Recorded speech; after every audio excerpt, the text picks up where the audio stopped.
कहानी सुनना और कहानी अपने बच्चों को सुनाना, ये बच्चों के साथ में कनेक्शन बनाने का एक बहुत अच्छा तरीका है। तो जो हमारी जो सीरीज़ चल रही है कि हर हफ्ते हम एक स्टोरी सुनेंगे जिसको आप अपनी भाषा में अपने बच्चों को सुना सकते हैं। एक बार राजा कलिंग बहुत परेशान थे कि अपने राज्य में बहुत ज़्यादा खुशहाली नहीं थी, बारिश ठीक से नहीं होती थी, लोग परेशान रहते थे। तो उन्होंने सोचा कि भाई मेरे राज्य में ऐसा क्या होता है। तो उन्होंने अपने सारे मंत्रियों को बुलाया और एक बहुत ज़्यादा ब्रेनस्टॉर्मिंग मीटिंग हुआ कि भाई हमारे राज्य में ऐसा क्या होता है, क्यों ये प्रॉब्लम्स है।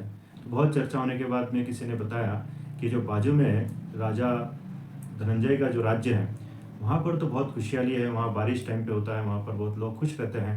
तो भाई ऐसा क्या होता है। तो फिर राजा ने अपने मंत्री को, ये जो कलिंग राजा थे, उन्होंने अपने मंत्री को, फेमस एक मंत्री था, उसे बोला कि एक काम करिए, आप उस राज्य में जाइए और उस राजा से बात करिए कि भाई वो ऐसा क्या करते हैं कि जिनसे उनके राज्य में इतनी खुशहाली है।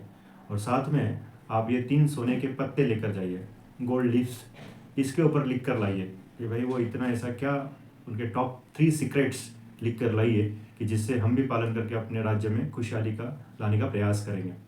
तो मंत्री जाकर राजा धनंजय को मिलते हैं और उनको वो बोलते हैं कि भाई देखिए मैं ऐसे ऐसे आया हूँ, हमारे राजा चाहते हैं कि आप हमारे साथ आपके जो टॉप सीक्रेट्स है उसको शेयर करिए।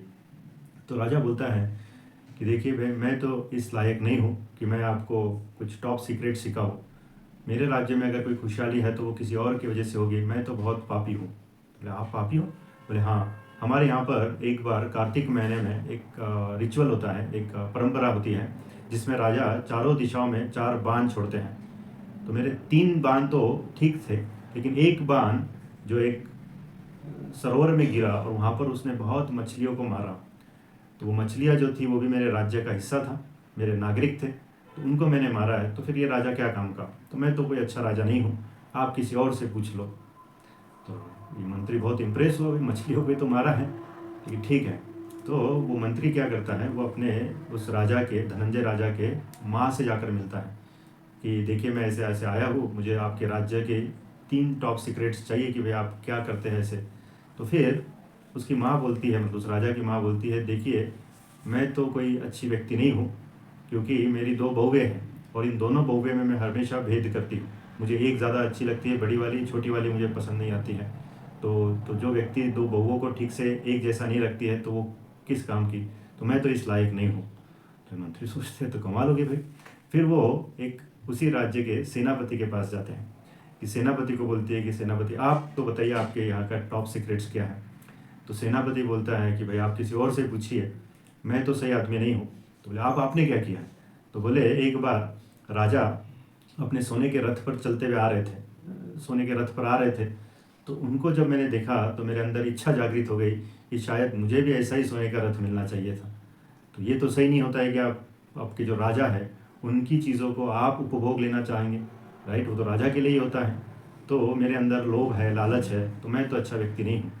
तो ये जो मंत्री था ये सोचने लग गया, भाई यहाँ तो हर व्यक्ति ऐसा ही दिख रहा है। हाँ, हर कोई इतना हम्बल, मतलब इतना नम्र है, इतना करेजियस, मतलब इतना साहसी है कि अपनी गलतियों को कबूल कर रहा है। तो वो क्या करता है, वो यही 3 स्टोरीज़ को उस सोने के पत्ते पर लिख लेता है और अपने राजा को बताता है।